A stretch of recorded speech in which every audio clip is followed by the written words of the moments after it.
Very good. Good morning, everyone. Welcome to the Pima County Regional Wastewater Reclamation Department's Advisory Committee. This is now September the 22nd. Please mute your microphones. This will help ensure we do not have any feedback or other background noises to interfere with the speaker.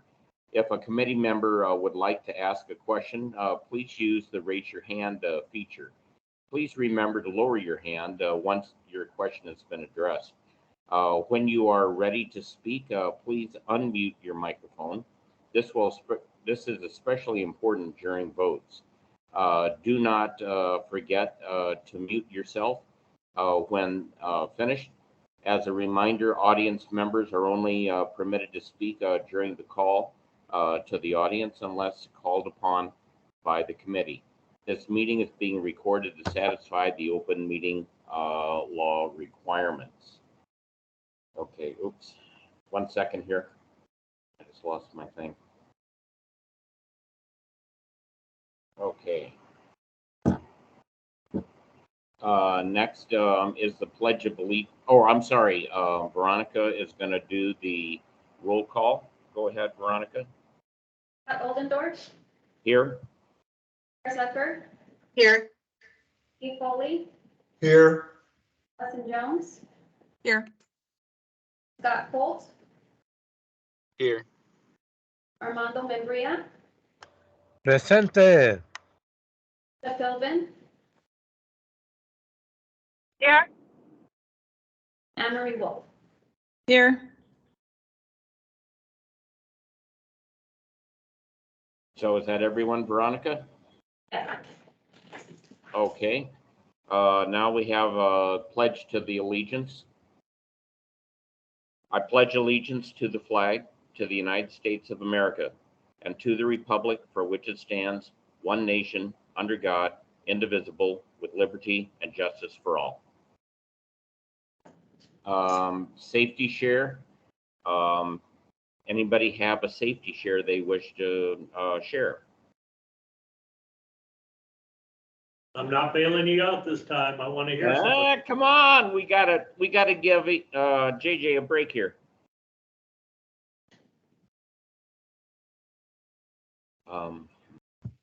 I've got one. I'd just like to remind everybody that the newest COVID vaccine is out, and apparently it's pretty hot stuff. So I would remind everybody it's a good idea to get the new one. Thanks. And I should just add, just because that's a great one, Steve, thanks, but the county just at the last board meeting approved dropping the mandate requirements of county employees to be vaccinated. And they also, but they are offering I think it's 16 hours or 2 days, depending on your shift, of additional time off if you get the COVID booster. You know, each year you do that, there's a little incentive. So it's not the penalty side of it, it's more of an incentive side now. But the county, that at least what was reported in the news, was 86% of county employees are vaccinated. So that's a reasonable number, fairly high number for a large group like the county, but just some recent changes in COVID from county policy perspective. And I'll just throw one out there. It's that time of the year. School has started up again, so watch out for those school buses and the kiddos in the school crossings, and just a little bit longer delay to get to work and get around town. And pretty soon, before you know it, we're going to have the snowbirds coming back to town too. Scott? Any more safety shares from anybody? Scott, we need to do a call to the audience. Okay. We forgot to do the call to the audience. I apologize. Does anybody in the audience have anything to say?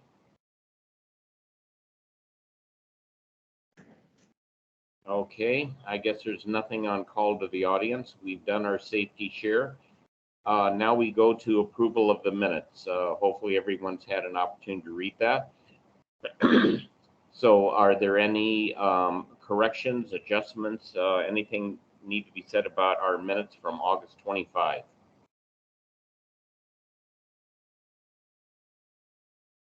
Okay, not hearing any other corrections. Do I hear a motion to approve the minutes? I move we approve the minutes. Do I have a second? Okay, I'll second. Very good. Thank you, everyone. All in favor, say aye. Aye. Aye. Aye. Aye. Any nays? Any abstains? Okay, very good. Okay, now we'll jump into the meat of the meeting here. Our illustrious director, Jackson Jenkins, he's going to give us a little briefing about customer service. Yeah, just, because I've been dealing with some customer service items, I thought, yeah, that's a good topic just to bring up. We pride ourselves as pushing and promoting and having a culture of very high level of customer service. Of course, we have a hotline or a complaint hotline call where people can call in odor complaints or vector complaints, or if they see a spill, or if they see a missing manhole cover, or any of those things, that hotline is an avenue to receive those. Of course, that's not the only way we get those type of complaints, but during the summer, we probably have the highest volume. Not that we have a real high volume, which is kind of a good sign, but typically most of your odors and most of your vector problems occur in the summertime, so that's usually a little bit higher volume. During, throughout the rest of the year, it's kind of hit or miss. But we also get some calls that come indirectly, so not everybody knows or doesn't go to the web page and find those places to bring up information or concerns to us. So they'll call a board of supervisor, or they'll reach out through some other way. Occasionally we'll get a sheriff or police calling because somebody went through them for some issue. But we pride ourselves on very urgent, immediate response, because anything that we hear about has the potential to be an issue primarily in our conveyance system. So we look at the public as an extension of our organization. Their eyes and ears out there in the 3,500 miles of sewer line, keeping an eye on things. And if they bring something up, we go check it out just to make sure we don't have some other problem. But at the same time, we also find, very interesting people in our lives that we encounter. One of the more recent ones, a few of them that I've been involved with in recent times, we talked about that Finger Rock Canyon flood, the rain that came down, and because of the earlier fire, it did a lot of damage to the houses up there in the foothills. And it happened last year and it happened again this year. And this year was worse for us. So I think when I updated you guys on that topic, I think we're now up to about $1.5 million worth of repair and rehabilitation of our system there. But you also have flood control working on wash. You have DOT working on roads. You have other utilities like cable, electric. I don't know who all's out there. There's a lot of activity. We're getting close to wrapping our portion up. But we had it indirectly through a board member. Somebody up there said they didn't know what was going on and they wanted an update. And so, okay, we went out and, personally tracked down that individual to make sure that all their questions were answered. And, they were very happy after the fact. But it's interesting, as much as we try to communicate, we hang flyers on people's doors, there's still inevitably somebody that gets missed in some communication. So that's what we always learn, how to follow up with, big activities like in Finger Rock. That's one that we focused a lot on, and, lessons learned. Even though we went out and made communications and put flyers up, still somebody got missed and brought it up later on in the project. So we probably should have gone back a second time and maybe make sure everybody's questions were answered, but they also are seeing a lot of other people working. It's not just wastewater. So who knows what triggered the issue, but nonetheless, we got it taken care of. The roach vector calls are the most interesting to me. Anytime somebody sees a roach, Pima County Wastewater is the owner of that critter. And we've had many calls where, as soon as we get a roach call, we go look at the nearest manhole to the complaint location. Sometimes we'll go to more than one manhole depending on the situation. But we'd like to know if there is a roach issue because of our sewer. We pay good money to have every manhole in our system sprayed, and we have a 2-year warranty on our insecticide. And so when we lift a manhole, our protocol, Jaime can correct me if I'm wrong, but when we lift a manhole in that 2-year period of time, if we find more than 15 roaches when we pop open the manhole, that fails, and we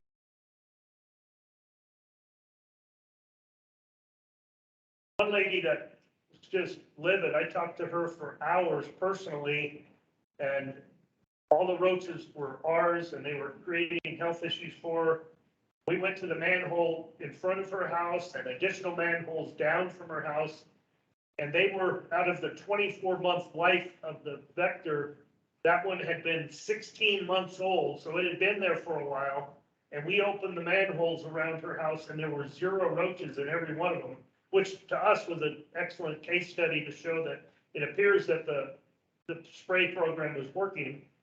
And of course, we always were polite about it, and we suggested maybe try pouring some bleach down your drains or some other things, and maybe get some help in getting some clutter or debris cleaned from your yard and different things. But, they still think it's our problem. But just by luck, the person was home when our team went out there, and we did decide just to put them at ease, because our spray vector group wasn't too far away, and they were okay. It was a few months early, but we said, go ahead and respray that manhole.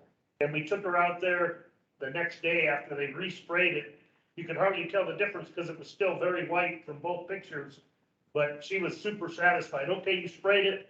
And I said, well, how is your roach problem now? She said, it's all fixed. And I'm like, okay, magic, But it's just funny, we deal with those things, but, everybody, we don't know what we don't know. We like to go look into these issues. Odor issues could be something else that we need to look into. So they're all helpful, but I just thought it was interesting, because here we are late in the summer, and there's a number of different issues that pop up that we go deal with right away. And I would say almost always, resolve it to the satisfaction of people.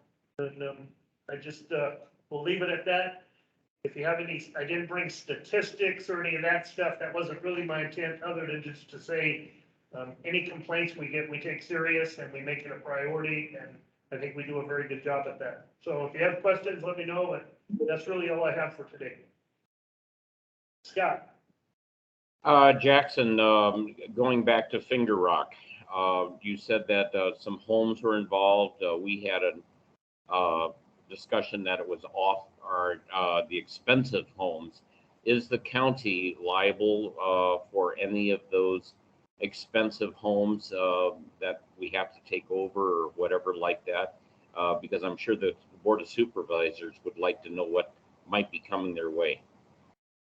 Yeah, I don't know of any liabilities, but I do know that there are a number of homes. I don't know if it's 2 or 3 or 6 or 7, but some number of homes in the drainage way, in the floodway, that flood control is in discussions with purchasing those homes from the current owners. And most of them, I believe, have agreed to sell, just to remove that risk and concern in the future and allow them to do other floodway work. But I don't know, I can't tell you that, the county has or doesn't have any liability, because I'm not that close to the flood control issue. But we didn't have any issues as a sewer liability, so that's all I can tell you for sure, Scott. Okay, but from a county perspective, if they're purchasing yet and they're willing to sell, how much do you think this might end up costing the county to purchase these properties? I don't know, because I didn't have the specific details of the number of houses, but they are more expensive homes up there in the foothills. And that's something that flood control does often when they find, changes or issues in their flood system mapping and planning. Historically, they bought houses in different places because they were just in an area that they had to designate as a flood concern. And that was the easiest way to deal with it, and get the houses out of there, rather than build billions of dollars of infrastructure to put a dam around each of the houses. It's easier just to buy the house and let them relocate the flood control, more leeway of how they handle the situation. But I really don't have a number for you. And Steve, you had a question for Jackson? Oh, I was just going to add the comment that a lot of times there's FEMA money available for buyout, particularly of homes that have repeatedly flooded. I don't know in this case whether these places are eligible, but I'm assuming that Pima County is all over that funding, because over the years we've had plenty of houses that have been damaged. Thanks. Okay, very good. Anybody have any additional questions for Jackson? Okay, well, thank you very much, Jackson. Next on the agenda is the Compliance and Regulatory Affairs Office update by Max. Max, it's all yours, sir. Thank you. Good morning.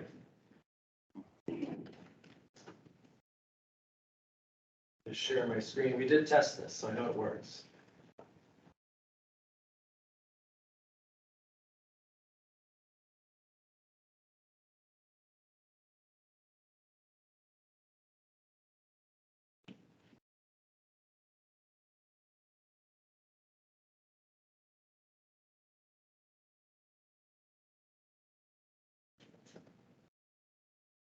All right.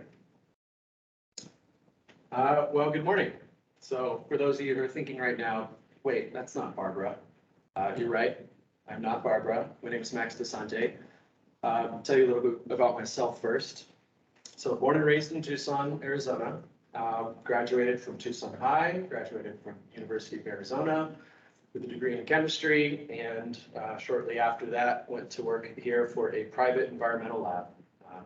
Worked there for 7 years, anywhere from chemistry or from chemist up to lab manager. And then after enough sleepless nights and 60-hour work weeks, started a career with the county.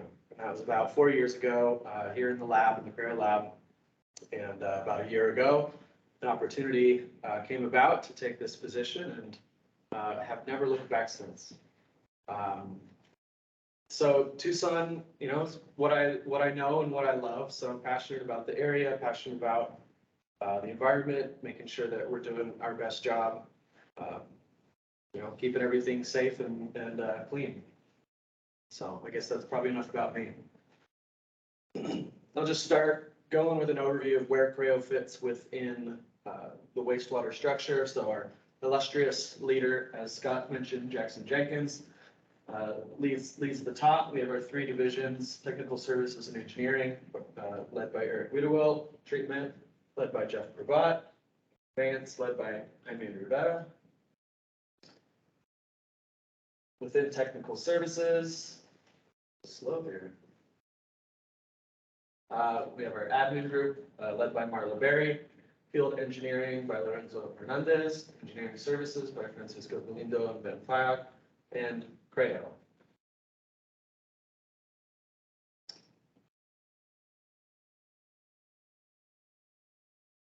So Creo has 60 positions, 60 budgeted positions. First is our permitting and water quality group, led by Kimberly Baeza. And permitting and water quality is responsible for managing our 30+ environmental permits. They deal with recharge, for accounting for recharge, plant flows, just making sure that we are tracking all the water. Second, our data management unit, led by Melanie Halish. The only picture she provided to me was of last year's Halloween costume. She was Cousin It. Data management unit is responsible for handling the flow of data in and out of Creo. Our industrial control and pre-treatment group is led by Steve King. And IWC is responsible for protecting the conveyance system, making sure that industries and businesses and restaurants aren't putting into the sewers things they're not supposed to. Our compliance laboratory is led by Janelle Kraft, and the lab performs a support role for permitting and water quality group and IWC to do all the analytical testing necessary for our lab, or for our program. And then our admin team, which is led by Angela Valenzuela, and they are really the glue that keeps us together, that makes everything continue to function. And I can say in the last year, I really understand why there's an admin appreciation day. They probably deserve a week or more. So we'll start with our permitting and water quality. They manage over 30 different types of environmental permits. We have ZIPDs, we have APP, we have clean air permits through PDEQ. Mount Lemmon has a United States Forest Service permit. And the list goes on, honestly. ADWR recharge permits. They also coordinate the maintenance and construction of over 20 wells. So some of these are point of compliance wells that are mandated in the permits. Some are just wells that we use to investigate different areas for non-compliance uses. And then they also sample those wells for, again, for permitting. So they work with third-party groups like the Sonoran Institute and other types of, like we were working on a EPA targeted brownfields assessment, and the permitting water resources group is kind of helping manage that. And then they engage with regulators for the best interest of the county. So issues like waters of the U.S., surface aquifer water quality standards, new permits, and permit amendments. With 30 different types of permits, there's always a permit amendment going. We have a couple we're working on right now. So I wanted to show a couple pictures. Here's our sampling team taking some samples at, I think this was Green Valley. Next, here's a picture of a well from, on the left is before we had it brushed and bale, and on the right is after. So after so long, they just get really turbid and filled up. Once you try to pump it, the pump is struggling, and you got to spend some money to get it cleaned out. And the before and after is pretty tremendous, honestly.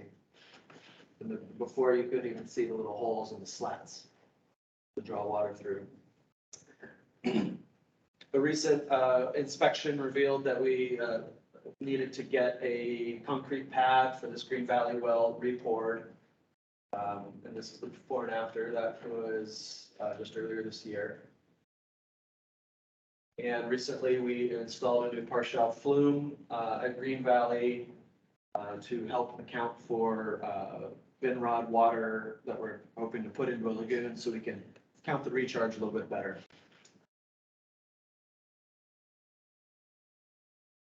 Here's a picture of some recharge credit accounting. So in 2021, we had from these facilities 3,105 acre feet. The map on the right shows the location that these facilities are all at. This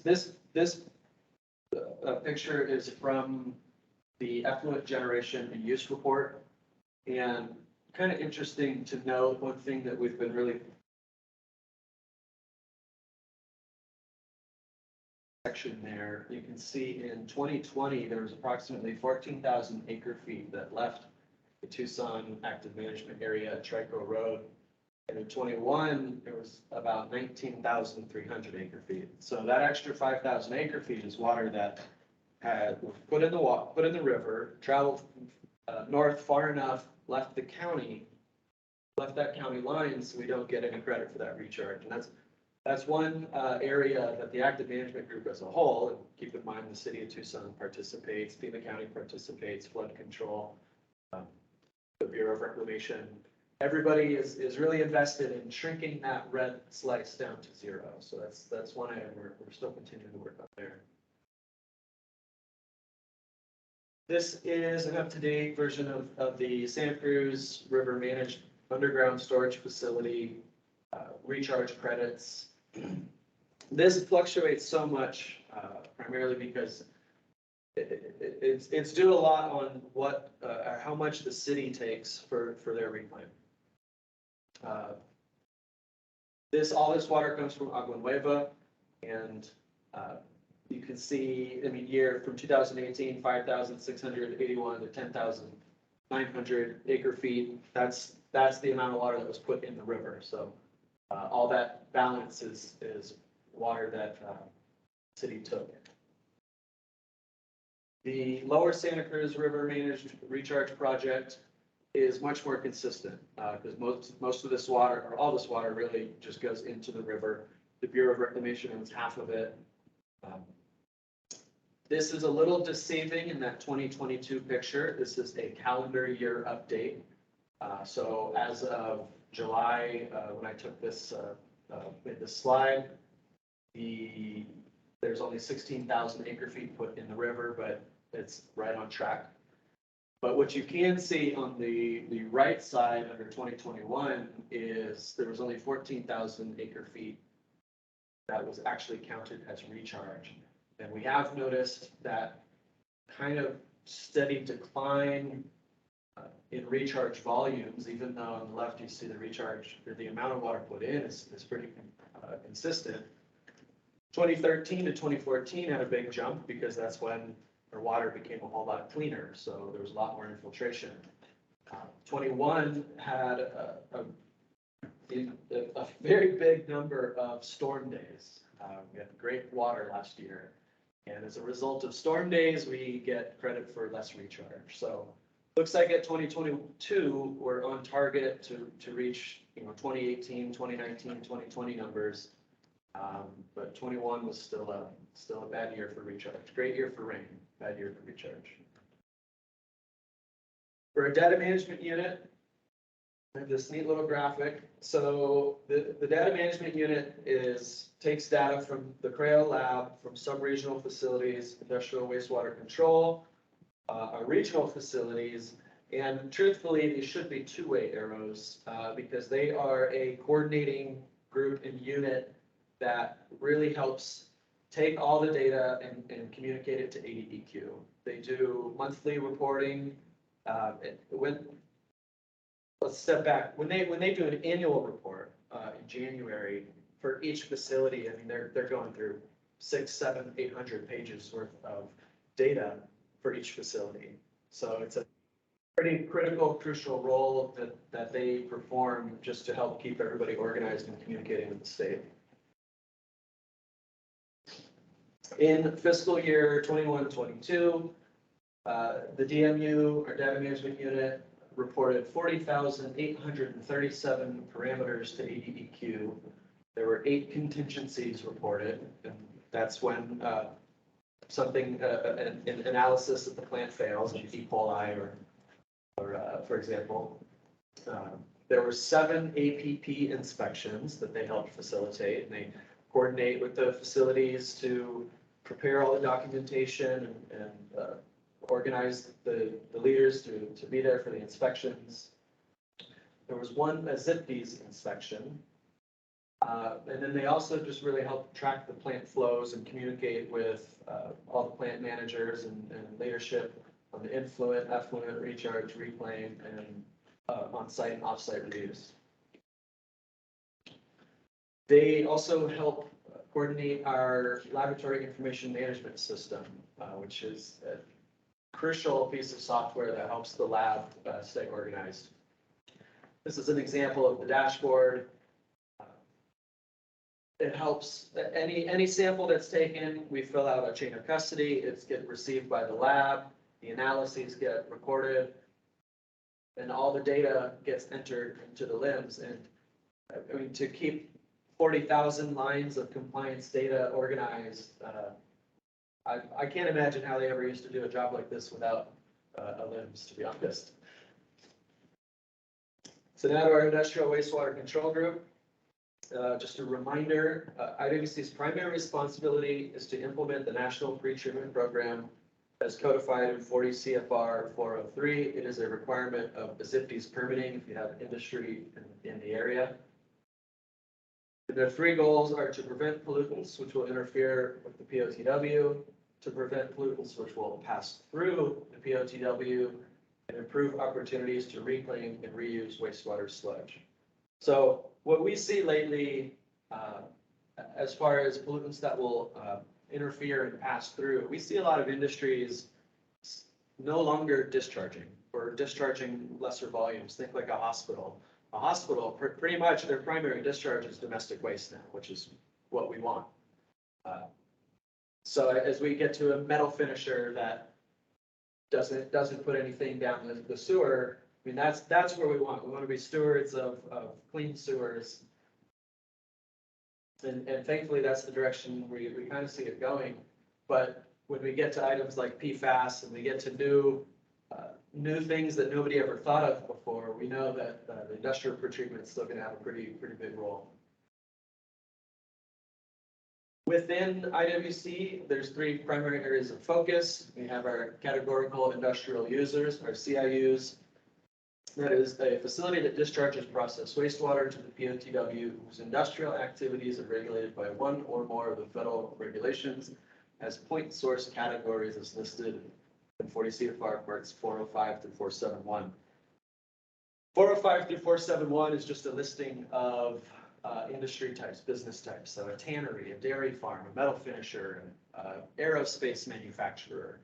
And the federal government has regulated and decided what types of analyses you need to perform and how you need to regulate each one of those types of facilities. We have our significant industrial users. So a significant industrial user is, first of all, any CIU. It's also any user that discharges 25,000 gallons or more per day. So maybe they're not regulated in parts 405, but they produce enough wastewater that we need to keep a special eye on them.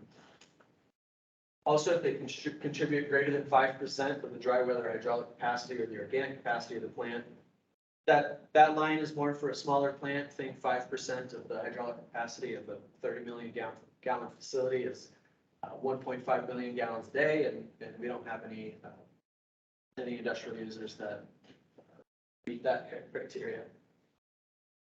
And also is designated as such due to reasonable potential. So if we want, we can classify them as an SIU.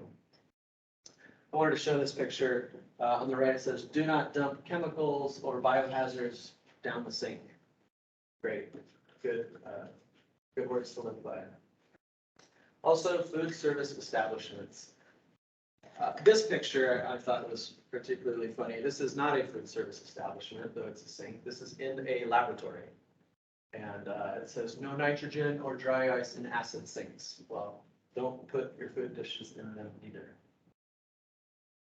Here's a real food service establishment. It's a restaurant, cafeteria, lunchroom, food stand, etc. That's operated as an enterprise engaged in the business of selling food to the public. So I guess before I jump to this slide, IWC operates by permitting, by regulating, and by legal enforcement. And ideally, we never want to get to legal enforcement. It's best if we can help guide and direct them into compliance before we ever get there. But they do, I think in the last fiscal year, they inspected 900 different facilities. So they also help on some extra projects, some stuff that we've done lately. I think y'all are familiar with the PFAS and biosolids project. On the right, you can see there were 109 samples that were collected. And on the bottom in red, the project costs, there were $47,000 in sampling labor. This was all performed by the IWC group. And it was actually the biggest chunk of cost that was associated with the project. There's no easy thing. I just wanted to show some pictures to demonstrate what they had to do when they were out in the field. They set up a base at each location. They'd go out and select where exactly they wanted to do. They'd auger. At 1 foot, they took samples at 1 foot, at 3 feet, and at 6 feet. Collect the sample. And this is an example of just how they would collect the sample. They had to disinfect every single piece of equipment in between samples that were taken. This is for PFAS again, which is ubiquitous, it's everywhere. And this study had big implications for RWRD. And we weighed the sample, sift the sample. When we send the sample out for analysis, they don't want big chunks of rocks in there, but we had to know what mass of each different size of rocks there were, because when they did the soil analyses, that was something they wanted to know. We would split the sample, and after all that work, that's what you get. Now, reminder, the auger, the sifter, the splitter, every little piece has to be disinfected in between, or not disinfected, but just clean, decontaminated between every sample. Another fun program that IWC has implemented in the past couple of years, 2 years, is the Preferred Pumper Program. So we have over 3,500 miles of sanitary sewer. There's constantly changing, but right now about 4,000 restaurants. We have 2 FOX inspectors and 1 supervisor. So it's a pretty daunting task to really expect them to inspect every single restaurant. It was calculated that it would take about 5 years to inspect all FSCs in Pima County. And in 5 years, probably all of those are going to be new businesses anyway. When they're deciding who they want to inspect, they have inspection priorities. They look at conveyance reports. We look at health department reports, because the health department is a bigger inspection team for restaurants. They sometimes send emails to us. Development services will send us plans to review, and we also get odor complaints. So what we've noticed in inspecting restaurants, there's a couple of challenges that get in the way. First is the pump out quality. The inspectors see interceptors in need of service, yet recent pump out manifests are produced. You go to a business and you pop the manhole, and clearly it hasn't been touched in years, but they hand you a manifest from a pumper that says they were just here a month ago. Well, there's no way that kind of buildup comes in just a month. The second challenge is records. It is a requirement that they keep records on site, and with a restaurant owner not really familiar with our ordinance or our rules, 30% of inspections resulted in a records request. So then our team has to follow up, has to go back at another time a month later to make sure that they're following the rules again. And it's just a constant battle of sending people back out. So what we did is, instead of requesting records from 4,000 restaurants, we decided to work with the grease pumpers instead. They keep records of who their clients are. They keep records of the quality of the interceptors. They keep track of who and when, and they take notes on everything, the condition. And they see a lot more. There's a lot more of them than there are for us. So really what that translates to is free inspectors. This creates a benefit to food service establishments. The restaurant is going to be in compliance more often. They're going to have better maintenance, hopefully to help prevent clogs and fewer SSOs. It's well known, if you maintain your equipment better, it's going to last longer, so it's a better investment. And the pumpers we've worked with, we know that they have good pumpers and they have good pump out quality. It's also a benefit to the pumper themselves, because they get to work with us and be advertised as a member of the Preferred Pumper Program. So they get this little insert that they can put on their trucks. And when we advertise to or talk to businesses when they're unsure of who to use, we can say, select a pumper from the Preferred Pumper Program. And there's 2 right now. And so there's some incentive for the pumpers themselves to be part of this program. And the benefits for IWC are pretty clear. It effectively expands our inspection team to all the pumpers. People are staying in compliance. We have fewer non-compliant restaurants. We went from 30% to 12% of inspections having record requests. which is fantastic. And it helps for new inspectors as well to really get a fuller picture of what's going on. This is an example of what we get as part of the program, minus, the black bars, we get to know who's who. And you can see on this is what we're looking for. When we get the list, and from the pumper, they've identified a trap as rotting out. Well, that probably goes to the top of our list. And then I want to show a couple of fun cases. Keep in mind, I left the really gross ones out. These are considered not gross. When we get the list and it says do not serve on it. So we know that even the pumper won't deal with this client. The story on this one is this person stopped paying their pumper stopped going, and I mean that's solidified and hardened and awful. And the inspectors went and they popped the interceptor, and thankfully we were able to work with them and get them to pay their pumper and get pumped out once again. These two cases say disconnect. The top one is clearly has no water even flowing to it. So I'm not sure how that plumbing was arranged, but their interceptor wasn't even being used. It was just going straight to sewer. And the bottom one just was backing up all the time. It was just actually storm water that was getting in it. It was not actually connected to the sewer. Or the restaurant wasn't connected to the interceptor, excuse me. This one, we got a call of an SSO, and there was actually raw sewage running through the drive-through of this restaurant.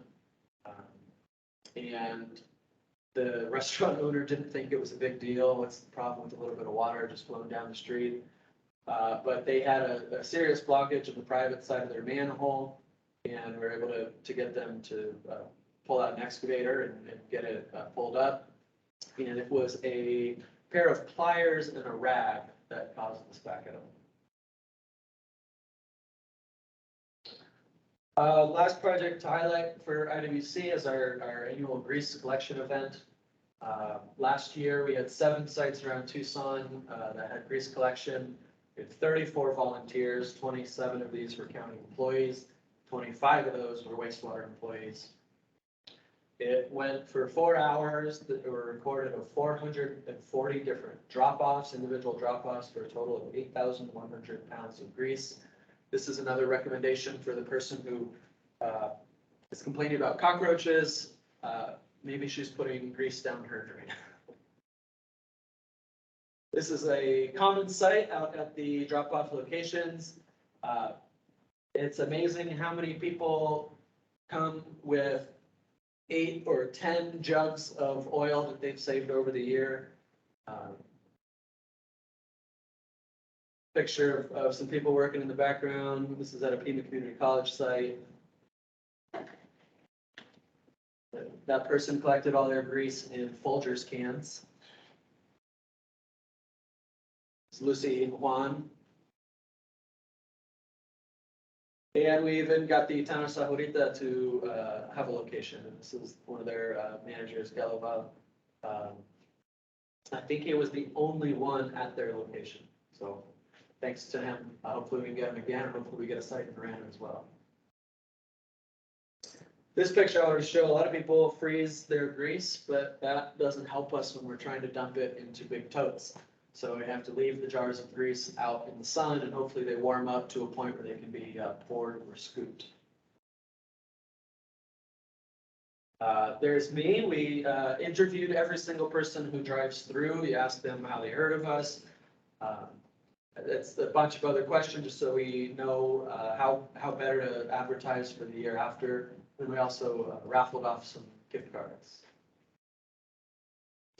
This was at the O'Reilly location on Broadway, and I'm thankful to have these conveyance and IWC guys dumping the grease in these totes, because the smell was pretty strong. We were fortunate enough to have a wind that blew across Broadway instead of the wind blowing over the parking lot. it would shift every once in a while. Boy, that was something fierce. Here's a total tally of last year's grease collection event. The O'Reilly Chevrolet location had the most number of drop-offs, the most number of gallons collected. And on the right, you can see the success of the program over the years from 2005 to 2022. We are already gearing up and getting ready for this year's event. Just wanted to show these last several projects that we've been working on. You know, one of the goals of IWC is to help reduce the number of SSOs by year, and can't take credit for this as just a CREO success.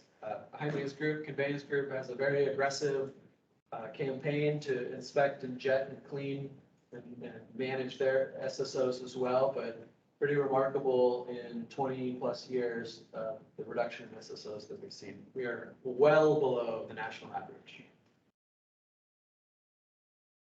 So the CREO lab.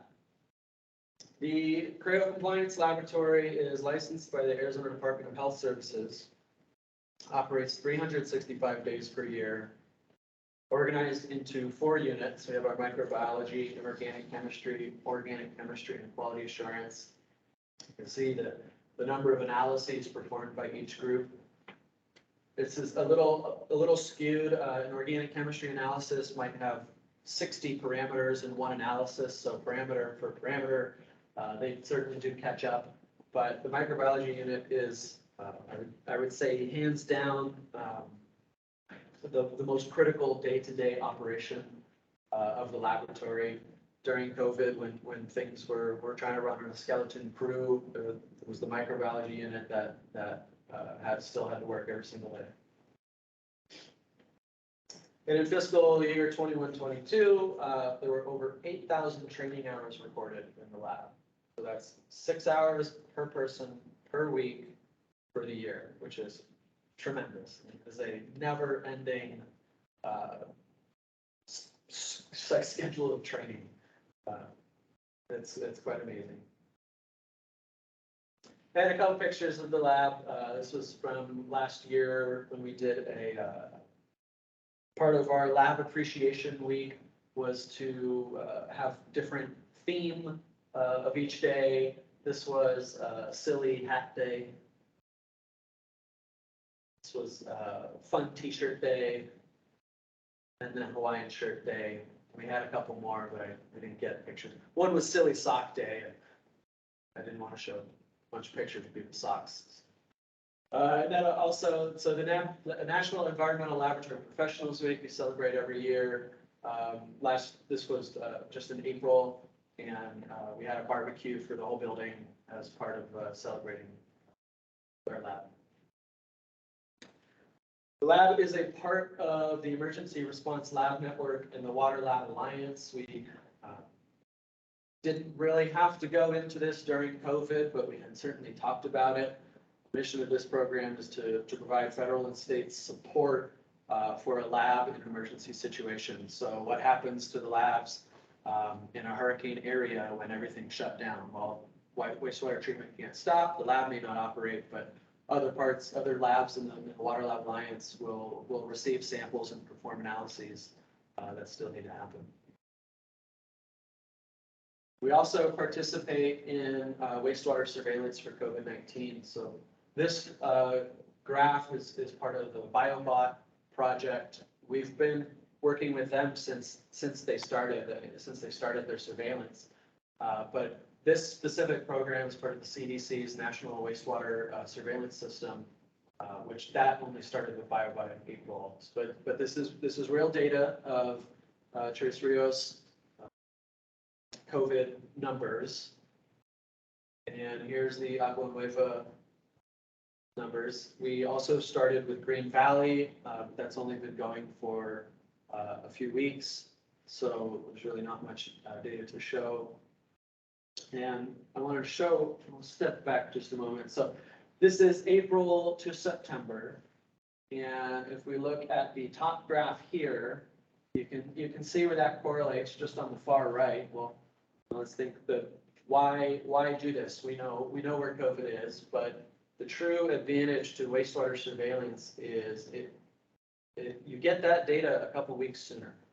So you can predict an outbreak. And if you look at the January 2022 peak, you can see that the wastewater data, which is the, I will say the solid line as opposed to the shaded part of the graph, you can see that it actually started peaking several weeks in advance. And then on the bottom, they also track it by region.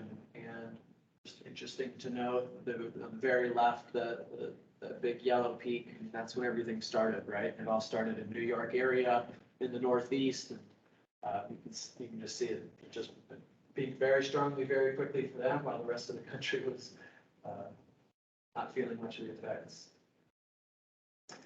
And as far as the National Wastewater Surveillance System updates, the CDC plans 2 centers of excellence. They participate in 46 states, 5 major cities, 2 territories, cover almost half of the US population. And they're going to continue their efforts in new things, like they did a variant dashboard and other types of illnesses like monkeypox. So wastewater surveillance has certainly taken off, and part of it was pioneered here at West by U of A researchers. And then our final group, I want to talk about the administration team. So again, they are the glue that holds us all together. They perform functions of financial services, procurement services, day-to-day operations. They manage contracts and procurement issues. So they help purchase all the lab supplies that we need, all the IWC supplies. They manage our uniforms. I mean, our landscaping at our property, just so much. One project they've implemented, and I know Scott's seen it, he's been here, and next time y'all come back, you'll see our new swiped on visitor management system for people to sign in. It helps us with tracking for packages that are received. If somebody's here to see me, they sign in and it sends me a text and an email. So it just helps with that customer service idea. It helps us keep an idea of who's at our facility. And they've also created a PowerPoint that plays up at the front in case if Araceli at the front desk isn't there, if she's on her break or in the restroom or something. This plays and it gives people an idea of what's going on and provides phone numbers and contacts for people to see, and just helps that customer service side of things like Jackson was talking about. Then I just wanted to go over a couple fun projects that we've done that don't really fall within any one group. So it's not in a room.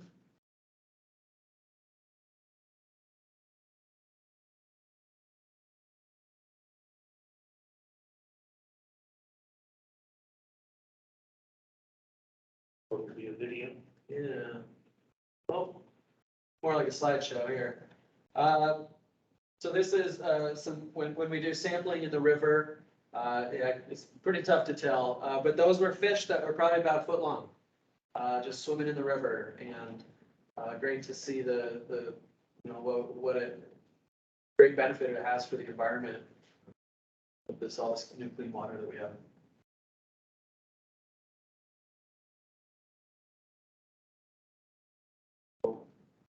Oh, that's why. Well, there you get to see it again. Okay.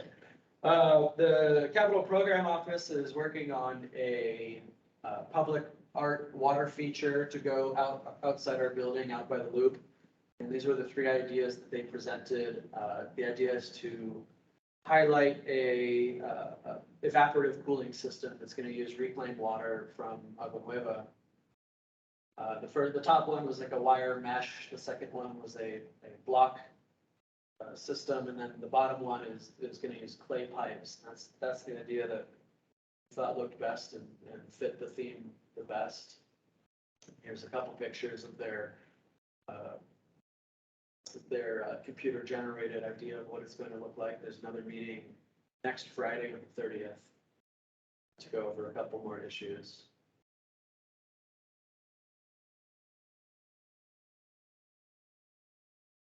I mentioned earlier, we're doing a targeted brownfield assessment for Roger Road facility. This is a EPA funded grant to perform a phase 1 environmental assessment. They're just going to do some sampling. It was already gone through clean closure, but if we want to decide what to do with it next, this will help. They'll do all the sampling and decide what types of things it can become. So if it's going to be a park, it needs to meet certain criteria that's different from an industrial area or residential area. But moving forward, hopefully on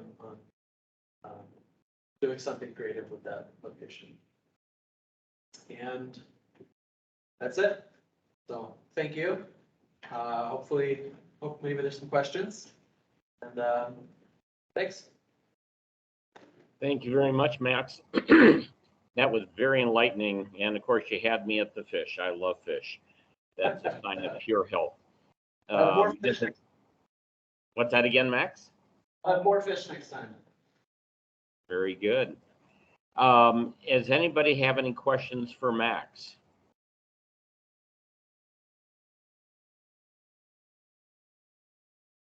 I must have Well, answered Max, thank you very much. And I was surprised to hear how a simple pair of pliers and a rat can really mess everything up. All right, Thank you very much for that, Max. Really appreciate it. Very enlightening. Okay, next we're going to have the CIP subcommittee report with Asia. Asia, it's all yours.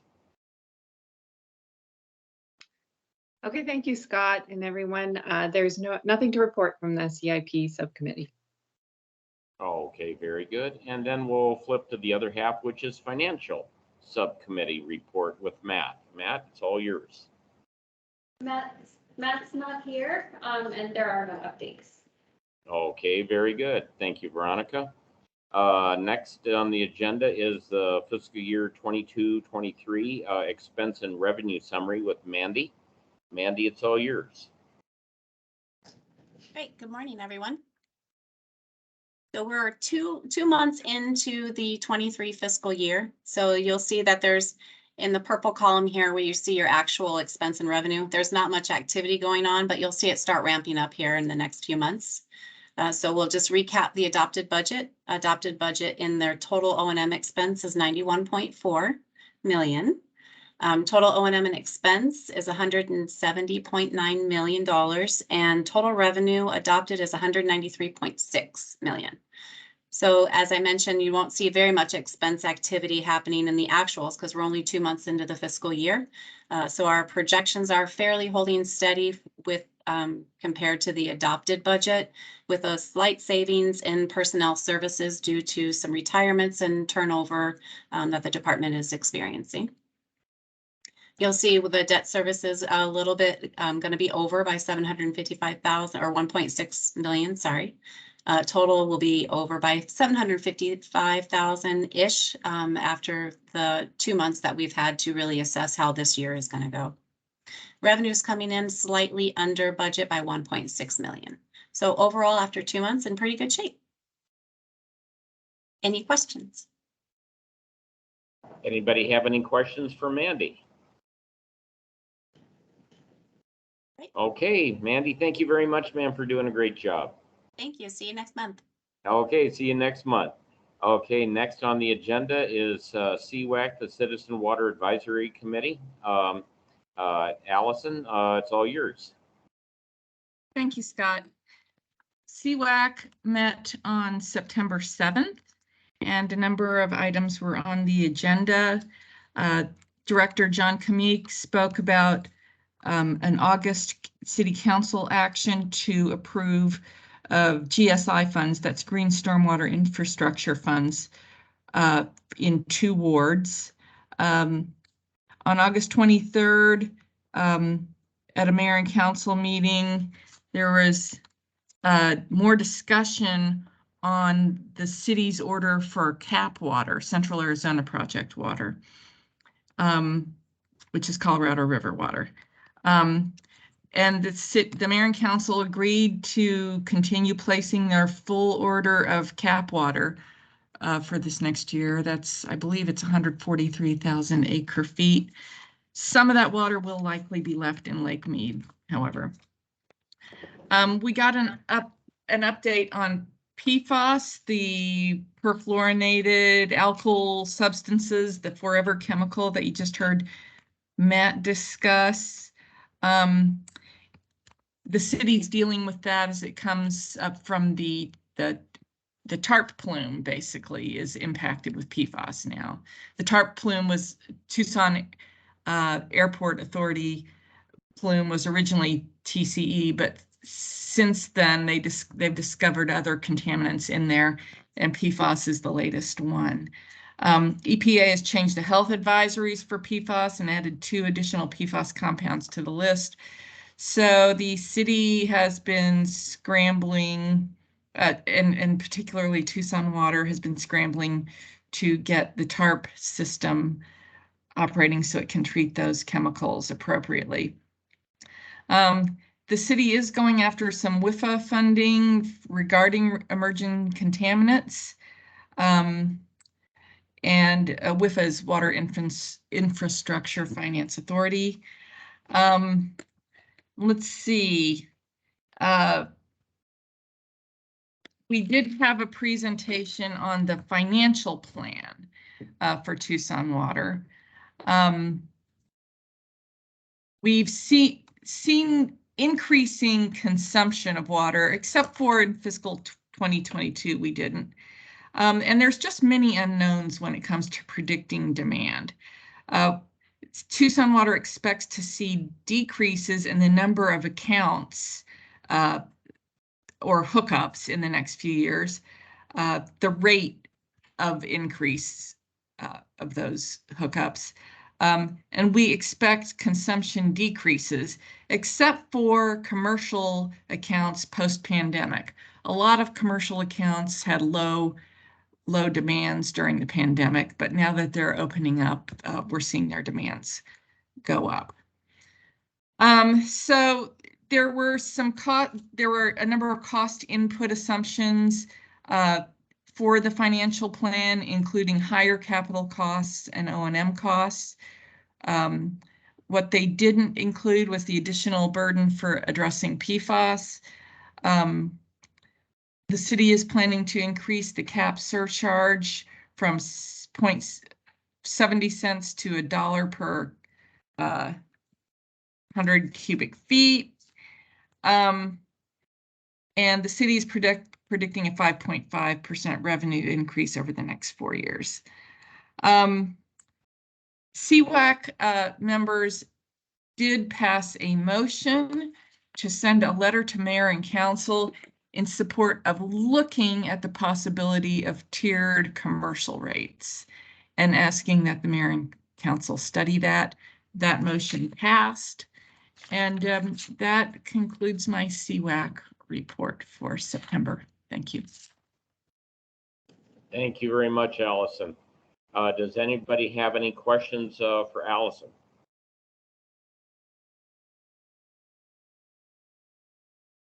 Okay, very good, Allison. You got off easy today.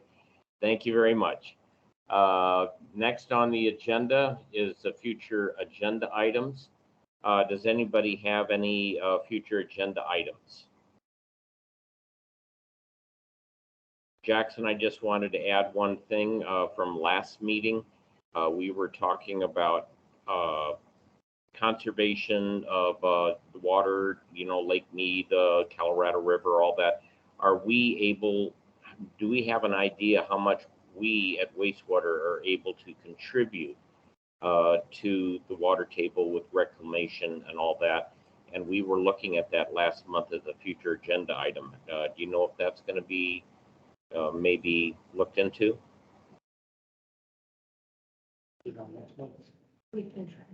Yeah, if we think it'll be on next month's agenda, Scott. Okay, very good. Thank you, sir. Okay, one last time. Anybody have any future agenda items? Okay, then we'll go right next into call to the audience. Anybody in the audience have any comments or anything to say? Okay, well, it seems like we're doing really well. And Jackson, I enjoy your clock that's right behind you because then we get to see how we're doing. Let's see, so do I have a motion for an adjournment? I'll This move is to Allison. adjourn. I'll second. This is Allison. Okay, so we have a first and a second. All in favor, say aye. Aye. Aye. Any nays? Any abstains? Okay, next meeting will be on Thursday, October 27. We'll see you all then. And thank you everyone for their contributions and what they gave today. Thank you very much. And thank you, Jackson and Veronica. Take care. Bye-bye. See y'all later. Thanks, Jackson, Matt. Bye.